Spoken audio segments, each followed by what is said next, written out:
Hi, Patrick. Hi. Hi, nice to see you. You too. It's a nice weather, right? Yeah, it's really nice. How are you doing today? Pretty good. Yeah, just had some coffee. I'm nice to see you. Just 2 weeks ago, we met in New Orleans, right? Yeah. How about the New Orleans experience with you? It's amazing, or? Yeah, I really liked it. I was really, I guess, taken aback by the strong sense of community that they have there. So your first time visited New Orleans? Mm-hmm. Okay. Do you like this city? Yeah. So like, there's a lot of culture there, a lot of art and music, but people are really kind of laid back. Like they don't. Their values are a lot different than maybe here in Maryland. It's like they're not so focused on like money and the future. It's more about like time for them. Yeah. So as long as they're kind of relaxed and enjoying their time, then that's like the most important thing to a lot of people there. So maybe people living in New Orleans is enjoying their life is smart for life, right? I think so. Yeah. But when you do I think it's 5 days the volunteer job in there, right? Mm-hmm. What's the feeling the job? Well, I guess it varies. Like the first community that we served was really kind of struggling in a lot of senses. So we helped clean up an area so they could put a park in there for kind of to help the youth of the community so that they have a place to hang out and be safe and hopefully eventually bring the community together. But seeing the kind of condition that they're in now, it really kind of brings me to compassion because some of these people are really struggling. It's been, I think, 13 years since Katrina hit, but a lot of people are still recovering from that. Yeah. Not just the infrastructure, but even like psychologically, I feel like a lot of people were damaged in a way, and it's hard to come back from something like that. Yeah. You really, everybody kind of needs somebody to pull them back up and put them back on their feet. And the city has helped with some things, but the city mostly puts money where they think they're going to make more money. So a lot of the city money has been going to fixing up the touristy parts of New Orleans, and a lot of the more residential side doesn't really receive as much attention. So driving on the roads, they're not very good. Some of the roads are kind of flooded and have some really big potholes, which is really unfortunate because ultimately those are the people that live there, and the city should be serving them first. And it's one thing if they want to fix up the tourist industry to bring in more money to the city to help serve the people in the community, but the money that they make from tourism really just goes back into tourism. Yeah. So it's a challenge, I think, for a lot of people, and that's why it's important for volunteer groups to come in and kind of show those communities the love that they may or may not be receiving from their own city government. Okay, thank you for sharing your experience. Mm-hmm. So maybe just like we have 2 different New Orleans city, right? One side is just the French Quarter, it's very beautiful, right?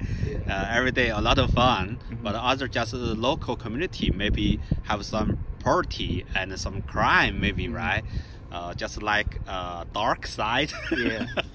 So I think it's the same question, same problem with our country. Do you think it's America, just United States? Mm-hmm.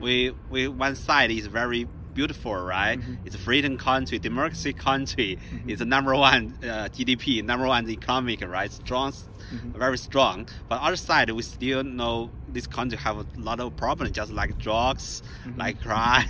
Yeah. So how are you feeling? So how can we fix this problem? Make our country or our community stronger and better? You're definitely right about that, but I think it goes into more than just the United States, but the whole world really. It's like there are 2 different worlds. There's like the light side and the dark side, and maybe not everybody is that like polarized to where they're on one side or the other, but like everyone kind of finds themselves somewhere on that spectrum, and we might find ourselves one day kind of more on the brighter side and another day more on the darker side. And then there's some people who, depending on where they live or the community that they're in, they might be more firmly planted onto one or the other. So it's definitely important to address that issue. And, you could go into so many details on how to do that.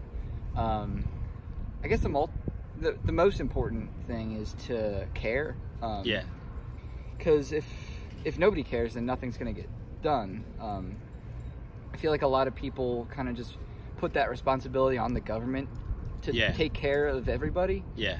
But the government really is just to, protect and facilitate these things, but ultimately it takes people to actually do those things. So if all the people are just relying on the government to take care of that, then nothing's really going to get done. So I think it's important that if somebody really cares about something, that they just don't simply talk about it and try to legislate in that direction, but they have to actually take that into their own hands and do something, whether they're donating their own personal money to charity, or volunteering their time to service, or even if the career that a person chooses, whatever it is that they're passionate about, if they find a career where they get to serve in that capacity, then they're going to be more able to do so if they just talk about it like with their friends or with their coworkers. So it definitely takes a multifaceted approach. There's definitely the political side of things and the economic side of things, but I think it's most important to focus on the social side of things. Whether that's religion and spirituality, or just community interaction. I think in this world of electronic media, a lot of people don't really value face-to-face communication as much. Just online. So people get really isolated from each other, and I think that's a problem. And so it's challenging to say how to fix it. But ultimately it just comes down to being aware of the problem, and the more people who are aware of it, the more we can kind of come together as a community to focus on it. And over time, hopefully solutions will arise, and it's going to take some experimentation, some trial and error. But if we're afraid to try things because they might fail, then we'll never find those solutions. And I think it's going to involve psychological aspects of things too. I mean, not in like a scary way, but a lot of people need to find some, professional help for some things. I think if everybody's able to find the socialization that they need in community, maybe the spiritual guidance that they need in whatever religion they follow, even if their religion is, non-theistic, and if they can find the psychological help that they need, those factors I think will build strong individuals, and strong individuals will build a strong community. And ultimately strong communities will build a good society. So I really think it needs to be built from the bottom up, Just like if you're building a skyscraper, you wouldn't want to build it from the top down. It would, you would never be able to succeed that way. I think maybe more and more individuals just like you did a great job. I think our country is become better and better, right? Let's talk another issue. Just today, I think I know just Chinese government, the Vice Prime Minister Liu He come to the Washington D.C. Really? I think it's just because the U.S. and China trade war, the ninth negotiation. So how do you think it's the trade war between China and the U.S.? Have you ever paid attention to this case? I've heard a little bit about it, but I haven't followed it so closely that I feel like I can speak with authority on it. But I don't know. How do you think it's a China and U.S. relationship? Is it need a good relationship, or just cannot be friends anymore? Well, I think it's important that we learn to be friends, whether we are or not, because we're both, China and the U.S. are both very powerful economies. So a lot of the world depends on these two countries for a lot of things. So more cooperation, I think, will benefit not just the governments and the people of those nations, but, you know, the people of most of the world, honestly. So China and the U.S. definitely need to find a way to get along, but it's a complex issue, and I can't pretend to know enough about it to be an expert on it. But hopefully the people who are experts can cooperate and collaborate enough to find the solutions that the rest of the world needs them to find. Okay, I got it. Thank you. Yeah. I know we talk about the war. I know you before you have the military experience, right? Can you take show us a little bit about the life? Military life? Oh, it really depends. You know, when I was in, there wasn't really a lot of kinetic operations going on, so we were in what's called a garrison environment, where really we were on base most of the time. We still had some humanitarian and civic assistance exercises that we were participating in, but a lot of what we were doing was just, you know, maintaining readiness, whatever that means. Really it boils down to a lot of busy work.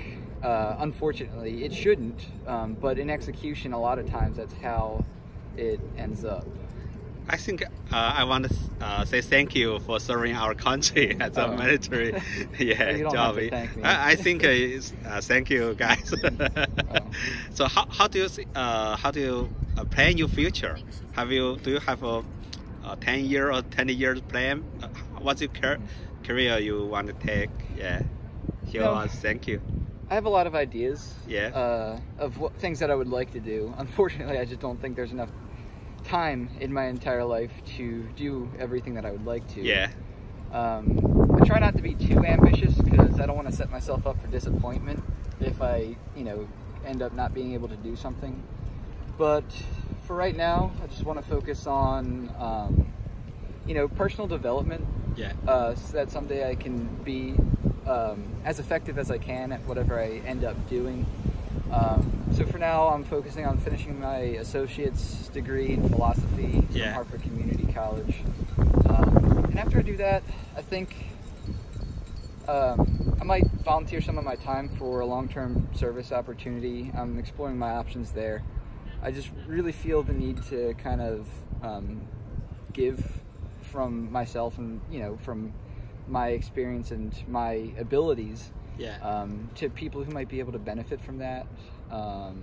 It helps me beat away the existentialism kind of. I feel like service helps give me some sort of purpose in life, so I don't feel like it's all meaningless. But also it'll kind of help me to, you know, have some time to learn and grow as a person before continuing my education at hopefully a university to get a bachelor's degree. And from there, I want to pursue grad school, but that's kind of further down the road, and I don't want to, you know, plan the details too specifically, because they might change. Okay, thank you. So our Weiping show have a lot of Chinese visitors, Chinese fans. So do you have some words say to the Chinese friends? I think a lot of people live in mainland China now watching this video. Well, thank you. I don't know, I kind of just see all people as, you know, humans. So I don't know if I can really say, you know, one thing to a specific group of people that I wouldn't say to another, but I feel like I would have more questions, you know, just to learn about, you know, Chinese culture. There are definitely some aspects of it that I'm interested in. But as far as statements go, I just kind of hope that, you know, we can get along. And, you know, I don't want to just extend that to Chinese people, but, you know, people of the whole world, you know. Yeah. So communication is very important. We need to know each other and communicate with each other, right? Make friends. Yeah, I think so. Thank you so much. Thank you. I hope in the future you still have time join our Weiping show. Thank you. Thank you. See you next time. Yeah. Bye. Bye.